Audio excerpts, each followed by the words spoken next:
Okay, so we got that out of the way. All right, so here in 5 Minute Fridays, I thought I'd talk about 5 interesting simple shots you could actually do with a drone. So let's take a step back and see where I think a drone would be a really good collection, if you will, to start adding into your cinematography repertoire.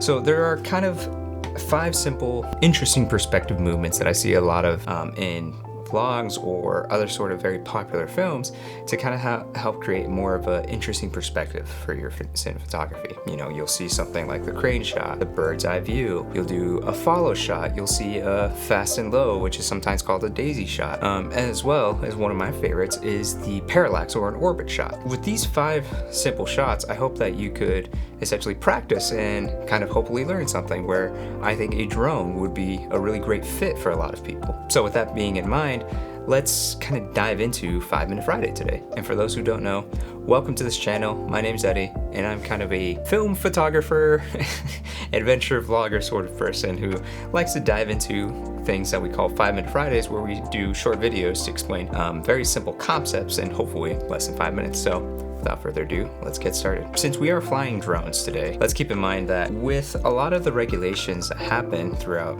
different countries, I just want you guys to keep in mind that if you are going to be flying one of these drones, just to keep in mind that your country might have different regulations. So just be responsible, know what the regulations are, know what sort of registration or licensing you need to do in order to fly them, as well as know the areas that you are not allowed to fly in, such as restricted airspace, near airports, not flying at night, you know, simple things, as well as if your drone meets the weight requirements, make sure you have it ready. First interesting drone shot I think a lot of people can use in their film photography is actually the crane shot. So the crane shot is actually used a lot in Hollywood to essentially do a drastic overlay of perspective. So what you might see is that you have a high view, if you will, of the camera, and as the characters fall into, you know, within frame, you see a crane movement that actually goes into establishing what they're doing. You could essentially achieve a very similar look with a drone by just having it mimic that crane movement.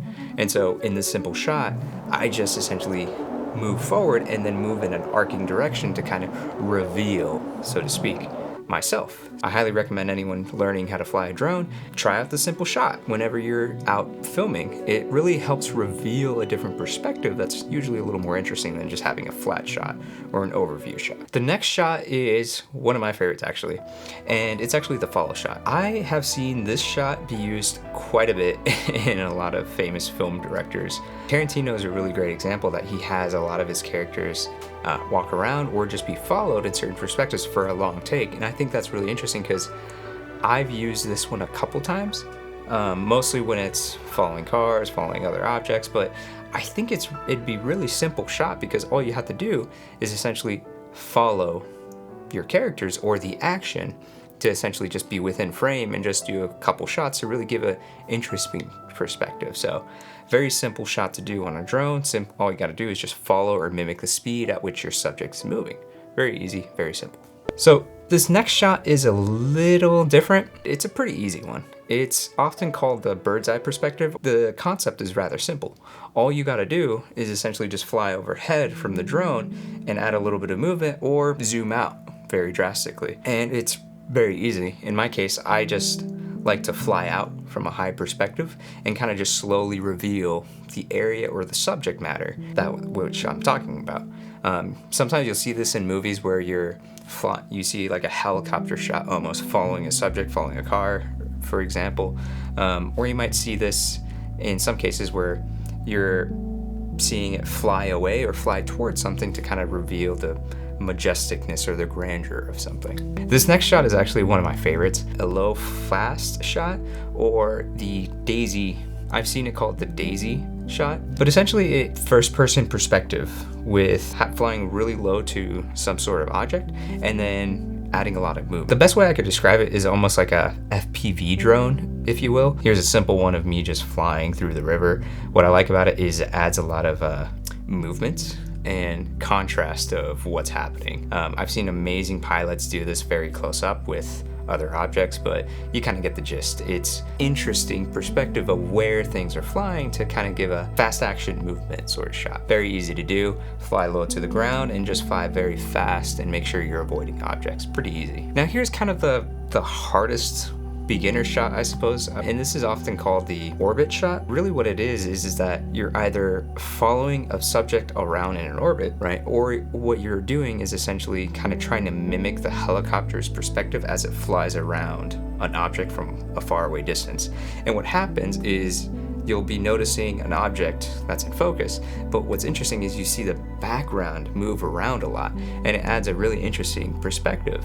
Josh Yeo from Make Art Now is really famous for always having a interesting parallax in his shots, and I really like that. And I think this simple orbit shot really adds a lot of perspective to your creative endeavors, and it just doesn't make it so boring, if you will. I personally really like the orbit shot. It's really cool. It doesn't have to be super long.